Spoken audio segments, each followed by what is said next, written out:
sustainable design in setting the new identity of the profession. And to the next generation of professionals here with us today, respect the opportunity that is being given to all of you. Let's welcome former Senator Bongbong Marcos. Let us build cities that we Filipinos can be proud of and showcase and share with the rest of the world. Are also gaining traction with the activities organized by the Department of Tourism and Intramuros administration, among others, having an eager audience. To look at everything about design, you have to look at art, design, fashion, because everything's now related, you know.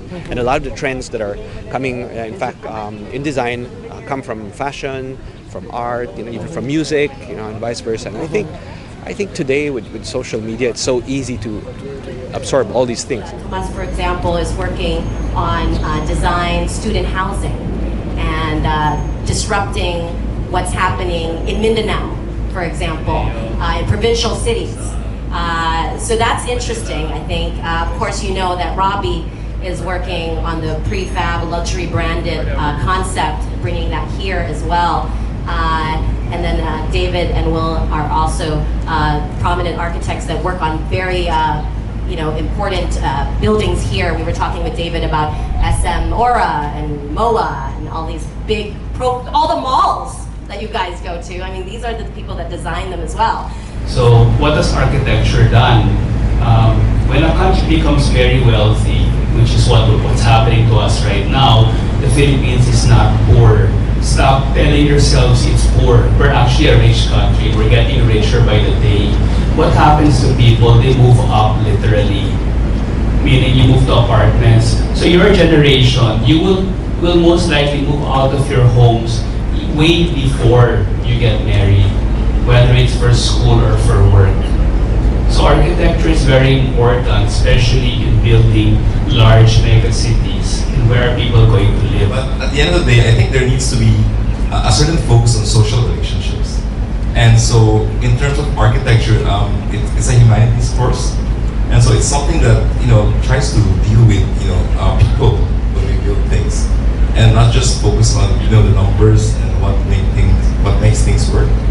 And so that's really architecture's role. It's kind of like trying to get all these policies, engineering technologies in touch with the people and bringing those two together.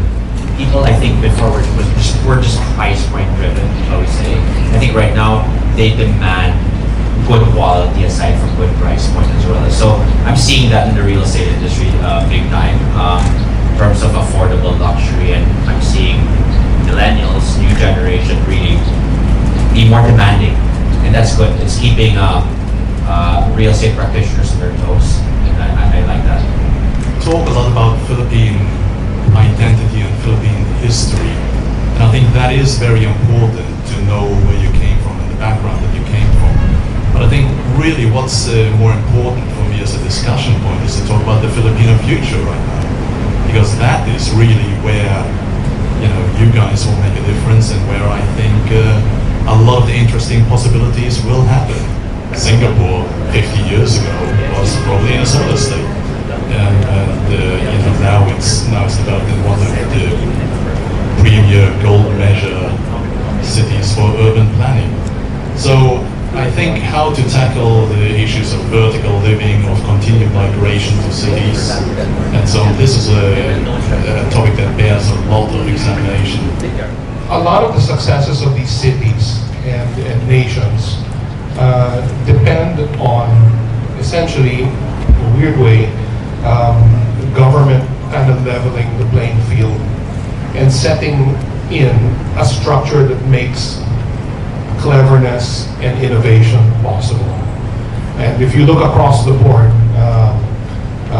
whether those are European countries or the faster moving countries in Asia, there's an embrace actually of setting up a framework where developers and very clever people are able to work within a framework that works, that is somehow predictable but embraces the idea of innovation and new things.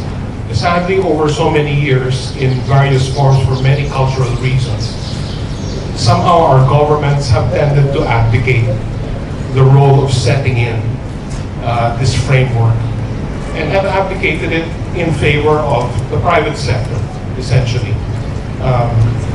So we've lost the ability to level the playing field, so to speak, and a whole bunch of different interests come into play. And when you advocate to the private sector, of course, the private sector will look after its own particular interests. All of you guys choose sort of who we elect, who runs the government, and what the issues are is the most important things that regards the built environment.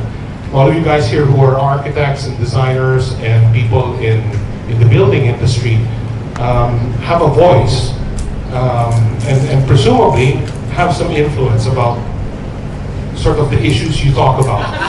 But if you want successful careers, please speak up. Yung nagsasalita, sila yung nakakaroon ng trabaho. You hit on a good point, though. Yes. That's some of the challenges here, right? Is the confidence, maybe, and the risk taking in this industry. I think they are confident online, which is fine for the industry. Yes. In other words, maybe if I had a live feed here, they would be texting whatever non-stop because looking at their age is basically what they do, which is fine. But when they're in a table of presenting, they have to know how to present. I call it a kamag-anak syndrome, kakilala, kaibigan. Mag-arkitekto? Hindi. Whenever someone builds a house, they will talk to the one who they are most comfortable with. O ikaw, di ba engineer ka? Sige, ikaw na lang gumawa. O di ba, si arkitekto, ano yan, tawagan mo yan, kamag-anak yan yan, ganon. So, if you want to get out of that, build your relationship with your clients. Make sure you have a personality. You have to sell yourself. At Revolution, we believe that great architecture should be accessible. Bottom line, that's our value proposition. The speed of which we should do this. We can produce a house in about 60 days. Supplied essentially everywhere in the world. That's why we really target developers mostly, as opposed to end users as well. But people are more skeptical, so that's okay. So give them great quality at a great price, and I think people are happy. That's what we're trying to strike.